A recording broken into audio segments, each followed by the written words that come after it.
Hello students, welcome to MKLCC educational group. स्वागत है आप सभी का आपके अपने यूट्यूब चैनल MKLCC ग्रुप पर। अगर आप इस बार मैट्रिक बोर्ड परीक्षा की तैयारी कर रहे हैं तो आप लोगों के पास बहुत ही कम समय बचा है, इसलिए आप लोगों के लिए सभी सब्जेक्ट से मॉडल पेपर का डिस्कशन करवाया जा रहा है ताकि कम से कम समय में आप लोग अधिक से अधिक प्रश्नों का रिवीजन कर सकें।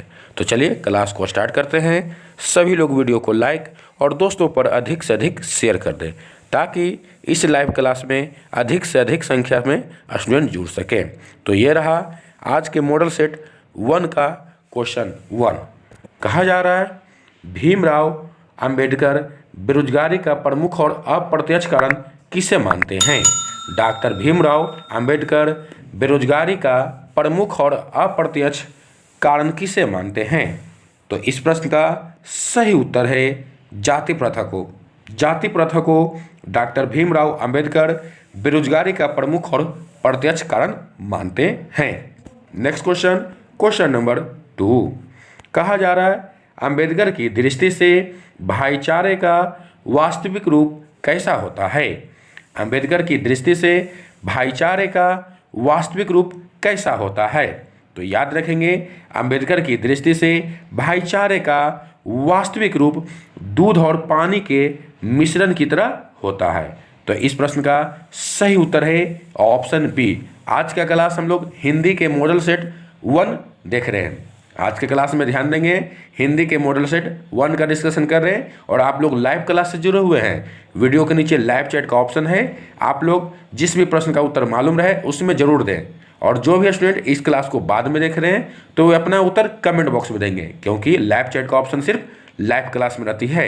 तो सभी लोग जरूर करें प्रयास उत्तर देने का, क्योंकि आप लोग को मालूम ही होगा कि इस बार बोर्ड एग्जाम में आपको डबल क्वेश्चन रहने वाले हैं, इसलिए जितना ज़्यादा प्रैक्टिस करेंगे उतना ही आप लोग के पास स्पीड रहेगा।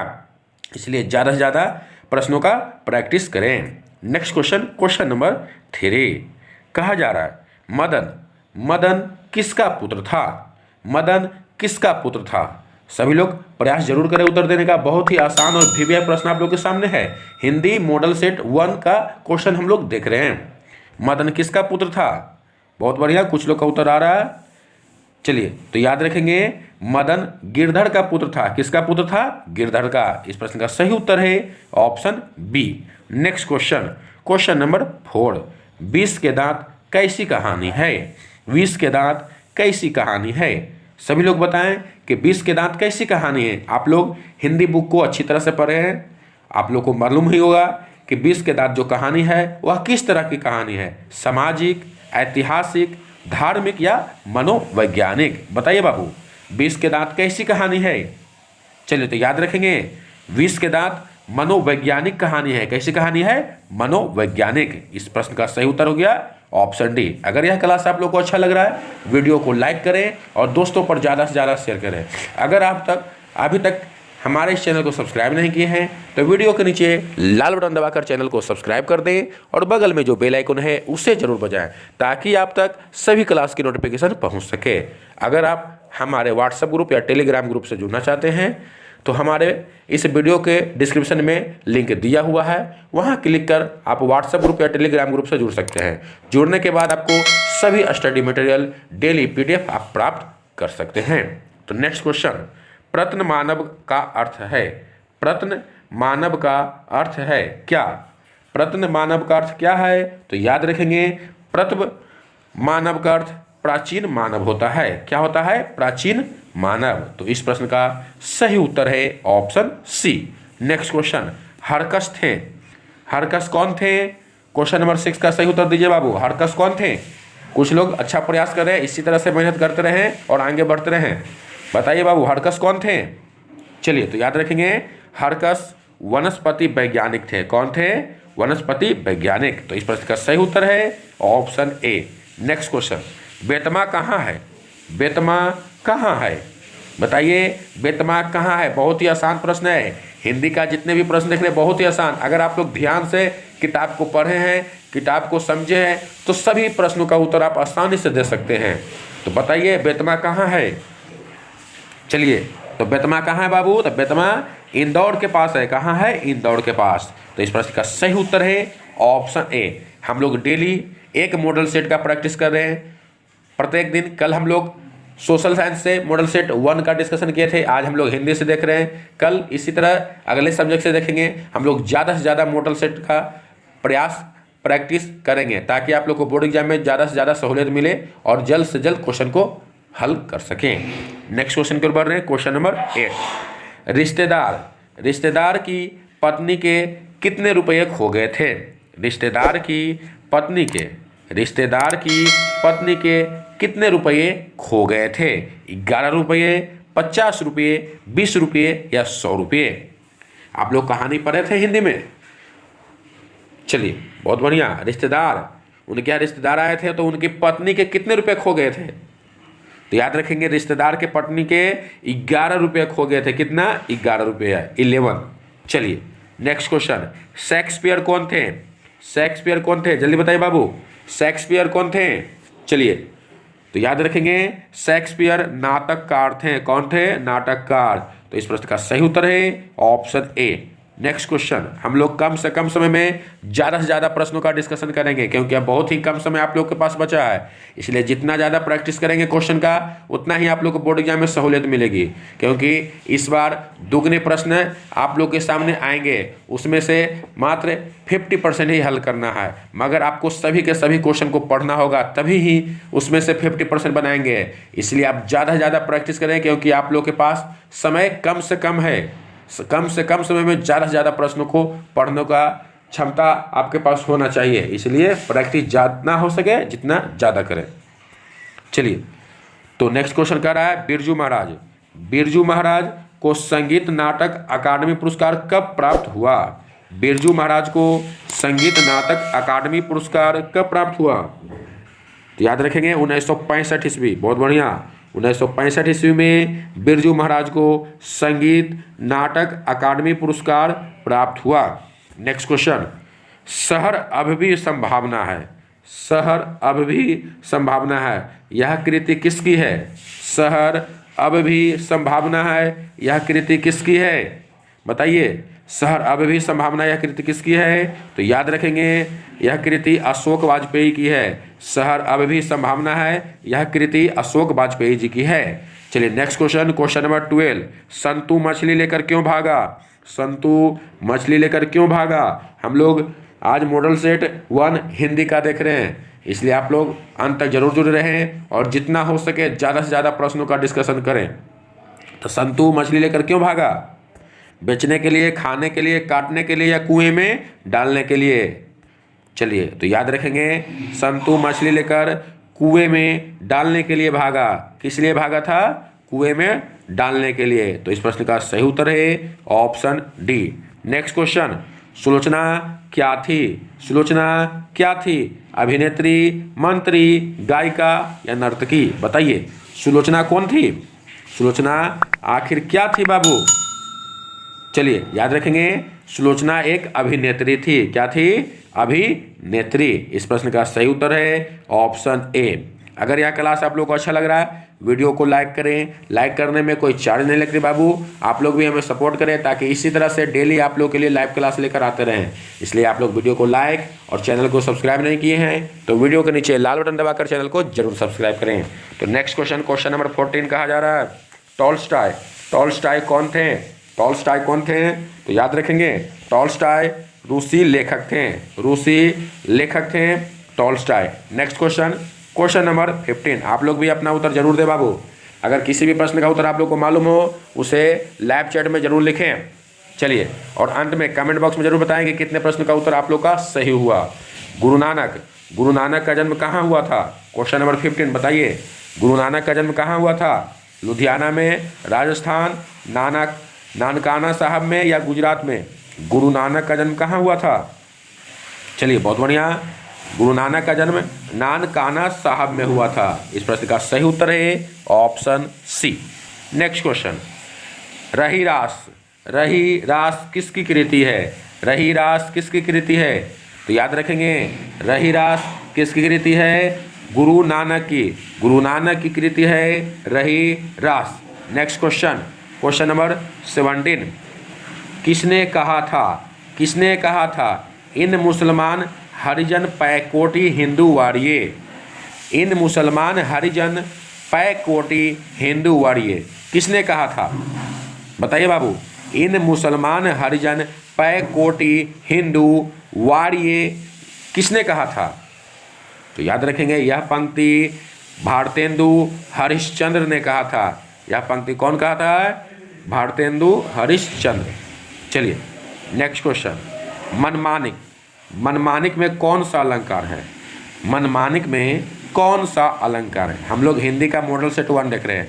इसमें आपको गोधली भाग 2 के गद्य खंड एवं काव्य खंड एवं हिंदी व्याकरण से सभी टॉपिक से चैप्टर हैं।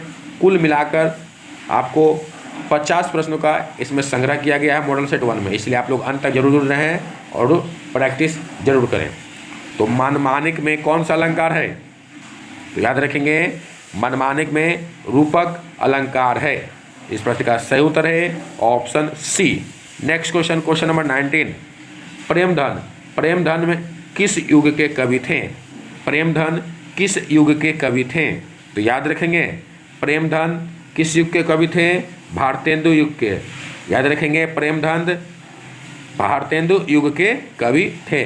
नेक्स्ट क्वेश्चन, क्वेश्चन नंबर 20, प्रेमधन ने किस समाज की रचना की? प्रेमधन ने किस समाज की रचना की? बताइए बाबू, प्रेमधन ने किस समाज की रचना की?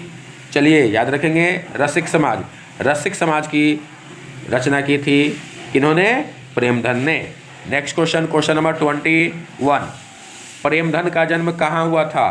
प्रेमधन का जन्म कहाँ हुआ था? तो याद रखेंगे, प्रेमधन का जन्म मिर्जापुर में हुआ था। कहाँ हुआ था? मिर्जापुर में। इसलिए इस प्रश्न का सही उत्तर है ऑप्शन ए। अगर आप लोगों को क्लास अच्छा लग रहा है, वीडियो को लाइक करें और दोस्तों पर अधिक से अधिक शेयर करें, ताकि इसी तरह से डेली लाइव क्लास के रूप में मॉडल सेट का प्रैक्टिस करवा सकें।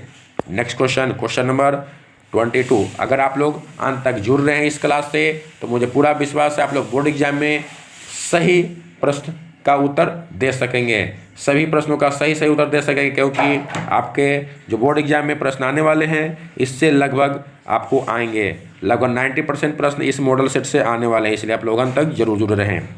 नेक्स्ट क्वेश्चन कहता है, भारत माता के संबंध में क्या सही है? भारत माता के संबंध में क्या सही है? शैलवासिनी, नगरवासिनी, ग्रामवासिनी, विंध्यवासिनी। तो याद रखेंगे, भारत माता के संबंध में क्या सही होगा? तो ग्रामवासिनी। क्या होगा? ग्रामवासिनी, ग्राम में बसने वाले। तो इस प्रश्न का सही उत्तर है option C. Next question, question number 23, जनतंत्र में कवि के अनुसार राजदंड क्या होंगे? जनतंत्र में कवि के अनुसार राजदंड क्या होंगे? क्वेश्चन नंबर 23 का सही उत्तर दीजिए। चलिए, कुछ लोग का उत्तर आ रहा है, सभी लोग प्रयास जरूर करें उत्तर देने का। तो याद रखेंगे, जनतंत्र में कवि के अनुसार राजदंड क्या होंगे? फावड़े और हल और फावड़े जो होते हैं, उस तरह से जनतंत्र में कवि के अनुसार राजदंड होंगे। तो इस प्रश्न का सही उत्तर है ऑप्शन सी। नेक्स्ट क्वेश्चन, अज्ञेय के नाम से हिंदी साहित्य के इतिहास में कौन सा वाद जुड़ा हुआ है? अज्ञेय के नाम से हिंदी साहित्य के इतिहास में कौन सा वाद जुड़ा हुआ है? प्रगतिवाद, छायावाद, प्रयोगवाद या हालवाद? बताइए, अज्ञेय के नाम से हिंदी साहित्य के इतिहास में कौन सा वाद जुड़ा हुआ है?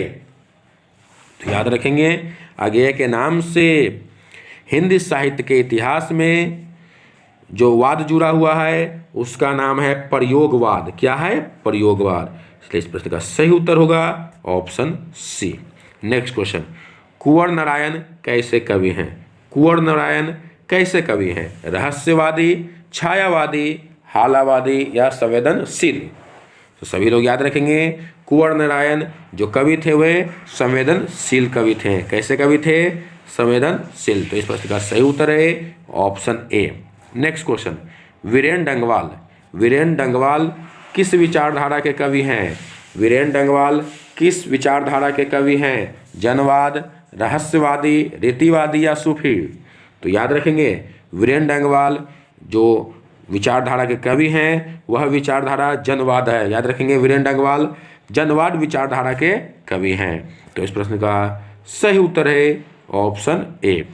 नेक्स्ट क्वेश्चन, निम्नलिखित में किसका उच्चारण कंठ से होता है?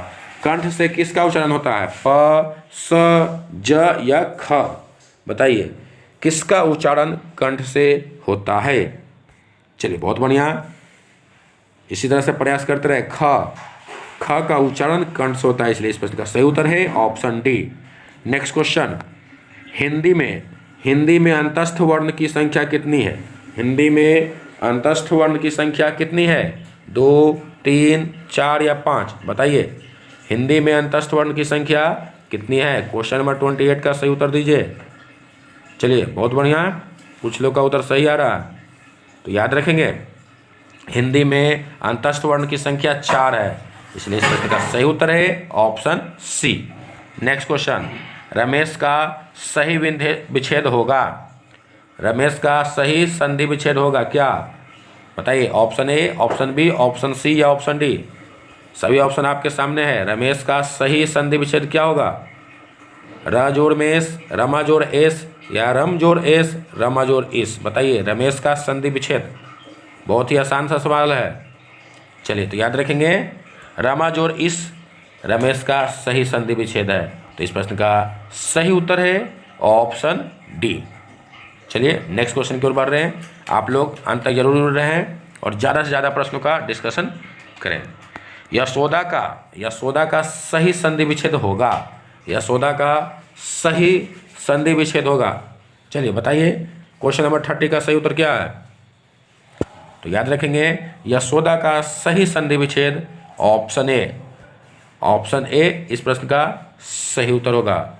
चलिए नेक्स्ट क्वेश्चन हिंदी व्याकरण से ही है। भाववाचक संज्ञा नहीं है, भाववाचक संज्ञा नहीं है, लड़ाई, मिठाई, चतुराई या उतराई? बताइए कौन है जो भाववाचक संज्ञा नहीं है? बहुत ही आसान सा सवाल, चलो तो याद रखेंगे मिठाई है जो भाववाचक संज्ञा नहीं है, ऑप्शन बी इस प्रश्न का सही उत्तर है।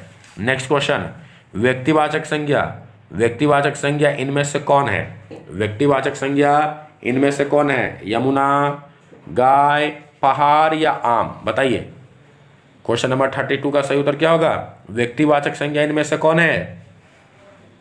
चलिए याद रखेंगे व्यक्तिवाचक संज्ञा ऑप्शन ए यमुना है जो व्यक्तिवाचक संज्ञा है।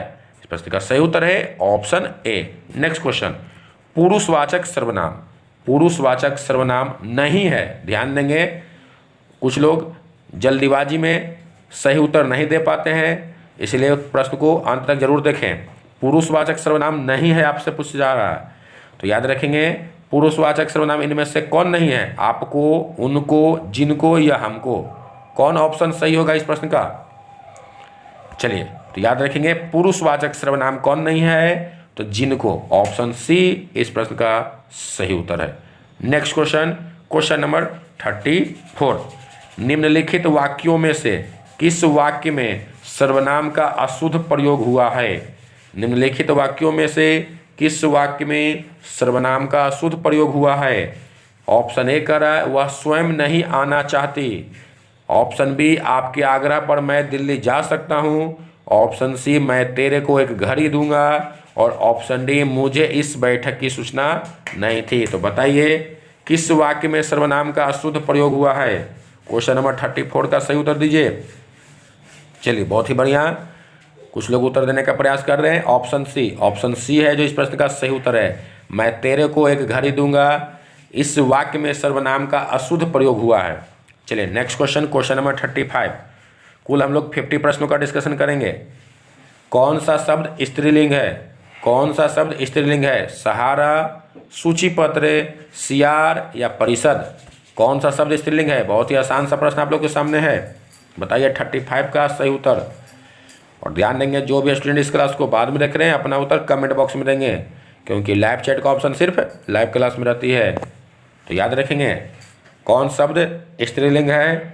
तो परिषद है जो स्त्रीलिंग शब्द है, ऑप्शन डी इस प्रश्न का सही उत्तर होगा। नेक्स्ट क्वेश्चन नंबर 36, निम्नलिखित में से कौन सा शब्द पुल्लिंग है? कपट, सुंदरता, मूर्खता या निद्रा, बताइए कौन सा शब्द है जो पुल्लिंग है? तो इसीलिए बताइए। चलिए, तो 36 का सही उत्तर क्या हो गया? ऑप्शन ए, कपट है जो पुल्लिंग शब्द है।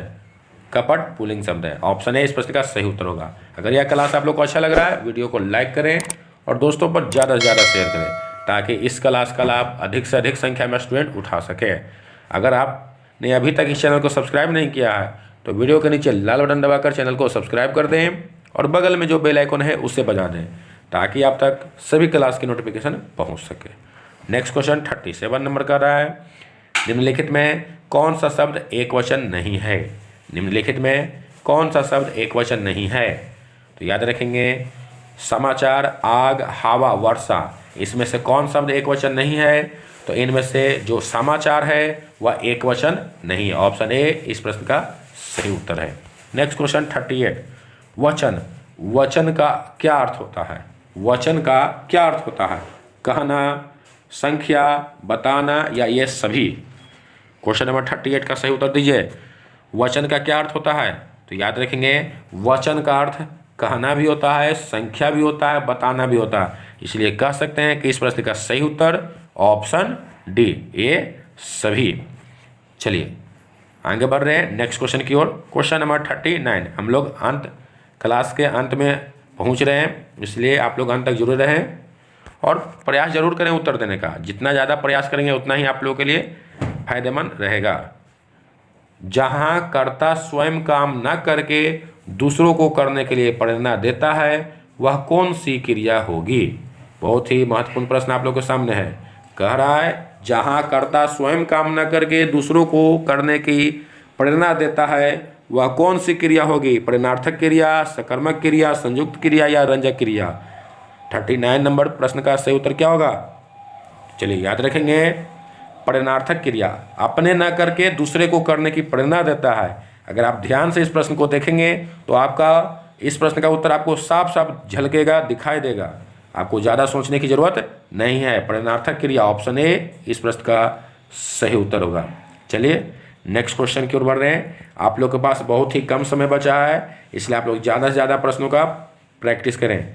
अगर आपने हमारे पिछले क्लास को नहीं देखे हैं तो प्ले लिस्ट में जाएं। सभी सब्जेक्ट से चैप्टर वाइज प्रश्नों का डिस्कशन करवाया गया है। प्ले लिस्ट में जाएंगे तो सभी सब्जेक्ट का अलग अलग प्ले लिस्ट है, उसे सेलेक्ट करें और प्रश्नों का प्रैक्टिस करें, क्योंकि आप लोग जो बोर्ड एग्जाम पढ़ रहे हैं उसमें दुगना क्वेश्चन रहने वाले हैं, दुगना प्रश्न आने वाले हैं। इसलिए आप लोग को स्पीड बनाना होगा, और स्पीड बनेगी कैसे? तो जितना प्रश्न का प्रैक्टिस करेंगे उतना ही आप लोग के पास स्पीड क्षमता रहेगी, स्पीड में प्रश्नों को हल करने की क्षमता रहेगी। इसलिए प्रश्नों का डिस्कशन ज़्यादा से ज़्यादा करें। नेक्स्ट क्वेश्चन कहता है, बच्चे खेलते खेलते थक गए, यह वाक्य किस क्रिया का उदाहरण है? बच्चे खेलते खेलते थक गए, यह वाक्य किस क्रिया का उदाहरण है? तो याद रखेंगे, यह वाक्य अस्मापिक क्रिया का उदाहरण है। यह वाक्य किस क्रिया का उदाहरण है? अस्मापिका क्रिया का उदाहरण है। ऑप्शन सी इस प्रश्न का सही उत्तर है। Next question, question number 41, Aaradhya, Aaradhya बहुत तेज लड़की है, रेखांकित शब्द है जिसमें बहुत को रेखांकित किया गया। बाबू ध्यान देंगे, इस वाक्य में बहुत को रेखांकित किया गया है। तो यह बहुत शब्द है जो क्या है? प्रविशेषण, विशेषण या संज्ञा या सर्वनाम? तो याद रखेंगे, आराध्या बहुत तेज लड़की है, इसमें जो बहुत है यह प्रविशेषण है। क्या है? प्रविशेषण। ऑप्शन ए इस प्रश्न का सही उत्तर होगा। नेक्स्ट क्वेश्चन कहता है, अंगार बरसाना, अंगार बरसाना मुहावरे का क्या अर्थ है? बहुत ही आसान प्रश्न, और यह प्रश्न बार बार पूछ जाते हैं। अंगार बरसाना मुहावरे का क्या अर्थ है? भयंकर क्रोध होना, सूखा पड़ना, मुसीबत आना या कड़ी धूप होना? चलिए तो याद रखेंगे, अंगार बरसाना मुहावरे का जो अर्थ होता है वह कड़ी धूप होना। इस मुहावरे का अर्थ होता है कड़ी धूप होना। तो इस प्रश्न का सही उत्तर है ऑप्शन डी। नेक्स्ट क्वेश्चन, और यह क्लास अच्छा लग रहा है वीडियो को जरूर लाइक करें और दोस्तों पर शेयर करें। नेक्स्ट क्वेश्चन कर रहा है, दूसरे के बच्चे का पालन पोषण करने वाली स्त्री को क्या कहा जाता है? दूसरे के बच्चे का पालन पोषण करने वाली स्त्री को क्या कहा जाता है? दाई, अन्योन्य, धाय या भामिनी? तो याद रखेंगे, दूसरे के बच्चों का पालन पोषण करने वाली स्त्री को धाय कहा जाता है। क्या कहा जाता है? धाय। इस प्रश्न का सही उत्तर है ऑप्शन सी। नेक्स्ट क्वेश्चन की ओर बढ़ रहे हैं। बहुत ही महत्वपूर्ण प्रश्न आप लोगों के सामने है। वह घर से बाहर गया, वह घर से बाहर गया, इस वाक्य में कौन सा कारक है? वह घर से बाहर गया, इस वाक्य में कौन सा कारक है? कर्ता, कर्म, करण या आपादान? तो याद रखेंगे, वह घर से बाहर गया, इस वाक्य में जो कारक है वह आपादान कारक है। ऑप्शन डी इस प्रश्न का सही उत्तर होगा। Next question, Lambodar. लंबोदर शब्द किस समास का उदाहरण है? लंबोदर शब्द किस समास का उदाहरण है? द्वंद्व, द्विगु, बहुब्रीहि, क्रमधारय? बताइए, लंबोदर किस शब्द का, किस समास का उदाहरण है? लंबोदर शब्द किस समास का उदाहरण है? तो याद रखेंगे, कुछ लोग उत्तर देने का प्रयास कर रहे हैं, जरूर करें बाबू, मेहनत करें। चलिए, बहुत ही आसान सा प्रश्न है। कुछ लोग उत्तर नहीं दे पाते हैं, सोचते हैं कि गलत हो जाए। कोई बात नहीं बाबू, अगली बार सही होगा, प्रयास जरूर करें उत्तर देने का। चलिए, लंबोदर शब्द किस समास का उदाहरण है? तो लंबोदर शब्द बहुब्रीहि समास का उदाहरण है। किस समास का उदाहरण है? बहुब्रीहि। चलिए, नेक्स्ट क्वेश्चन की ओर बढ़ रहे हैं। दसमुख। दसमुख शब्द किस समास का उदाहरण है? दसमुख अर्थात दशानन। बहुत ही आसान प्रश्न आप लोग से पूछे जा रहे हैं। दसमुख शब्द किस समास का उदाहरण है? चलिए, तो याद रखेंगे, बहुब्रीहि। जिस तरह से लंबोदर बहुब्रीहि समास का उदाहरण है, उसी तरह से दसमुख शब्द है जो बहुब्रीहि समास का उदाहरण है। तो इस प्रश्न का सही उत्तर है ऑप्शन बी। नेक्स्ट क्वेश्चन, अनुवाद में, अनुवाद में कौन सा उपसर्ग है? अनुवाद में कौन सा उपसर्ग है? अब अनु, अन या आ? आप लोग सभी लोग जानते हैं, उपसर्ग अर्थात किसी शब्द के पहले लगे प्रत्यय किसी शब्द के बाद में लगे। तो अनुवाद में कौन सा उपसर्ग है? तो याद रखेंगे, अनुवाद में जो उपसर्ग है वह अनु है। ऑप्शन बी इस प्रश्न का सही उत्तर है। नेक्स्ट क्वेश्चन, अर्थ का, अर्थ का विपरीत क्या होगा? अर्थ का विपरीत क्या होगा? क्वेश्चन नंबर 48 का सही उत्तर दीजिए। बहुत ही आसान सा प्रश्न है, प्रयास जरूर करें उत्तर देने का। चलिए, तो याद रखेंगे, अर्थ का जो विपरीत अर्थ होगा, विपरीत होगा, वह अनर्थ होगा।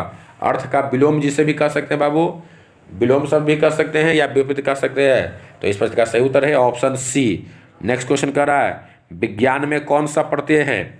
विज्ञान में कौन सा प्रत्यय है? बहुत ही आसान प्रश्न, सभी लोग इस प्रश्न का उत्तर देंगे, सभी लोग इस प्रश्न का उत्तर देंगे बाबू। बहुत ही आसान सा प्रश्न आप लोग के सामने है। विज्ञान, विज्ञान में कौन सा प्रत्यय है?